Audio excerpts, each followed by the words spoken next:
Hello बच्चों, let us read this question. This question says rank these protons in order of decreasing acidic strength.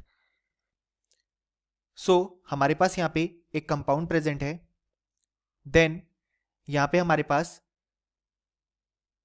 जो protons हैं उन्हें label किया गया है विथ 1 2 3 एंड 4 एंड देन हमें बताना है कि यहाँ पे डिक्रीजिंग एसिडिक स्ट्रेंथ का ऑर्डर क्या होगा for this protons and then हमारे पास ऑप्शन गिवन है ए बी सी डी जिसमें 4 ऑर्डर्स गिवन है. सो हमें यहाँ पे करेक्ट ऑर्डर बताना है. सो इस क्वेश्चन को सॉल्व करने के लिए हमें जो की कॉन्सेप्ट रिक्वायर्ड है वो है कॉन्सेप्ट ऑफ एसिडिक स्ट्रेंथ. अब यहाँ पे जो हमारे पास एसिडिक स्ट्रेंथ होती है किसी भी कंपाउंड की वो यहाँ पे होती है directly proportional to the stability of conjugate base.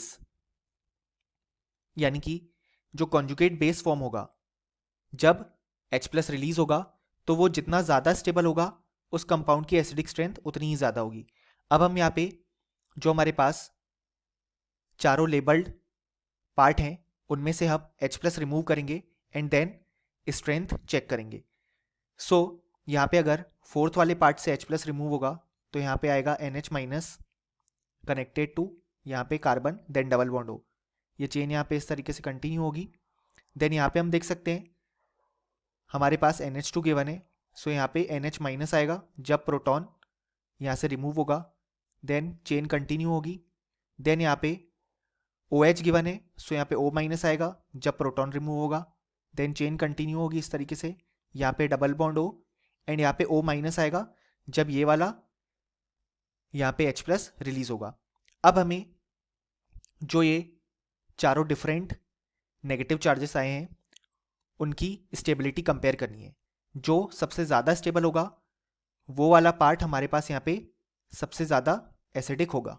जैसा कि हमने देखा कि एसिडिक स्ट्रेंथ कंपेयर की जाती है by the stability of conjugate base.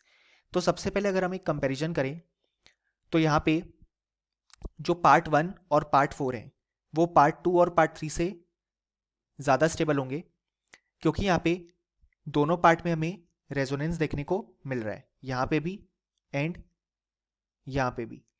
और पार्ट 2 और पार्ट 3 में कोई भी रेजोनेंस प्रेजेंट नहीं है. इस कारण से ये जो पार्ट 2 और पार्ट 3 वाले हैं वो कम स्टेबल होंगे. सो जो ये वाले प्रोटॉन हैं वो कम एसिडिक होंगे देन पार्ट 1 एंड पार्ट 4. अब अगर हम 1 और 4 में कंपेरिजन करें तो यहाँ पे नेगेटिव चार्ज दोनों बार डिस्पर्स हो रहा है ऑन दी ऑक्सीजन. एक बार यहाँ पे जब प्रेजेंट है एंड दूसरी बार भी ऑक्सीजन पे ही जा रहा है.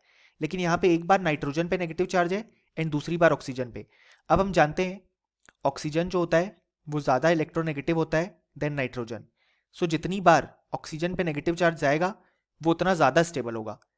इसी कारण से जो फर्स्ट प्रोटॉन है यानी कि ये वाला प्रोटॉन जो यहाँ पे है वो ज़्यादा एसिडिक होगा एज कंपेयर टू पार्ट 4, जिसका रीज़न अभी हमने यहाँ पे इलेक्ट्रोनेगेटिविटी से देखा.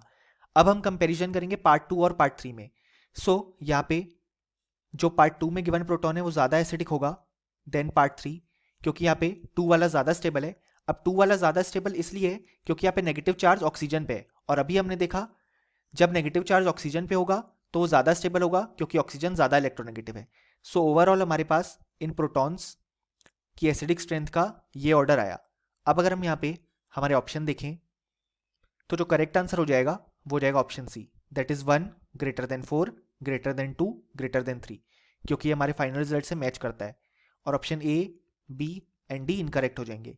सो फाइनली हमें बोल सकते हैं कि इस क्वेश्चन के लिए हमारे पास जो करेक्ट आंसर आया वो आया option C. Hope you understood it well. Best of luck.